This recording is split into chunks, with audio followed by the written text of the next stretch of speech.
آئیے ایک اور حدیث سنیں آپ. ایک صحابی حضرت محذورہ، یہ جلیل القدر صحابی ہے، حضرت ابو محذورہ رضی اللہ تعالیٰ. جب یہ وضو کرتے یا غسل کرتے، اپنا امامہ کھولتے، امامہ ہٹاتے، تو لوگ دیکھتے کہ بالوں کا گچھا ہے جو لپیٹ کے آپ سر کے بیچ میں رکھتے تھے، جیسے پنجابی لوگ رکھتے ہیں. پنجابی بال نہیں کاٹتے، جب پگڑی باندھتے تو بالوں کو سمیٹ کے بیچ میں رکھتے، اس پہ پگڑی باندھتے. جب امامہ کھولتے اور بالوں کا گچھا کھولتے آپ، تو وہ بال اتنے لمبے تھے کہ وہ پیشانی سے بال نکلتے اور آپ کے پیر تک، قدموں تک آتے تھے.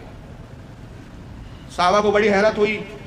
کوئی تابعین الزام تھے جنہوں نے دیکھا کہ آپ کے بال اتنے لمبے کہ پیروں تک آتے، وہ بڑے حیرت زدہ ہو گئے. عرض کیا کہ ابو محذورہ، یہ اتنے لمبے بال آپ کیوں رکھتے ہیں؟ کیا رسول اللہ کی حدیث نہیں ہے کہ حضور نے فرمایا کہ مرد کے لیے جائز نہیں کہ عورتوں کی طرح حلیہ بنائے، عورتوں کے لیے جائز نہیں کہ مردوں کی طرح حلیہ بنائے؟ یہ لمبے بال رکھنا تو عورتوں کا طریقہ ہے، یا آپ لمبے بال کیوں رکھتے ہیں؟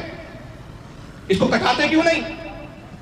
حضرت ابو محذورہ صحابی رسول کہتے ہیں کہ سنو، یہ بال میں کیوں نہیں کٹاتا اور یہ اتنے لمبے کیوں ہیں؟ اس کو میں نے چھوڑ کیوں رکھا؟ اس کا احترام کیوں کرتا ہوں؟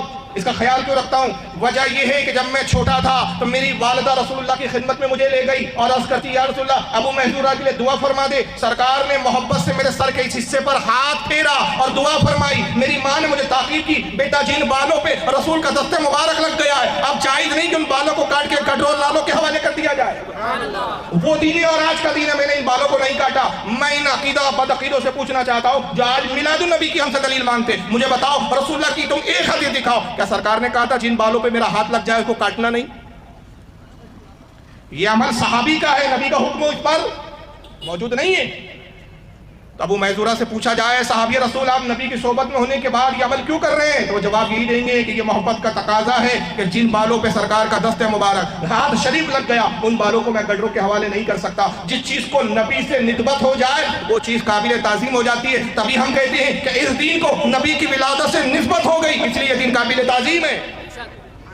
اب اس کے لیے ہمیں حضور کا حکم ملے تبھی ہم منائیں، اس کی کوئی حاجت نہیں ہے، کیونکہ محبت دلیل نہیں چاہتی ہے، محبت کے لیے جذبہ چاہیے. یہ حضرت ابو محذورہ والی حدیث کو کس نے لکھا؟ امام بخاری لائے ہیں اس کو. ان کی کتاب ہے التاریخ الکبیر، جلد نمبر 4 صفحہ 177، حدیث نمبر 2403. اس کو امام حاکم نے بھی لکھا. یہ جتنے میں حوالے دے رہا ہوں معتبر حدیثوں کی کتابیں، وہ حدیثوں کی کتابیں یہ اس زمانے میں لکھی گئی، ان صدیوں میں لکھی گئی نہ جب کوئی بریلوی کہلاتا تھا، نہ کسی کو دیوبندی کہا جاتا تھا، نہ کسی کو اہل حدیث کہا جاتا تھا. یہ 1 ہجری 2 ہجری 3 ہجری 4 ہجری کے ائمہ ہیں جنہوں نے حدیثوں کی معتبر کتابیں لکھی، جس کو سارے فرقوں کے لوگ مانتے ہیں.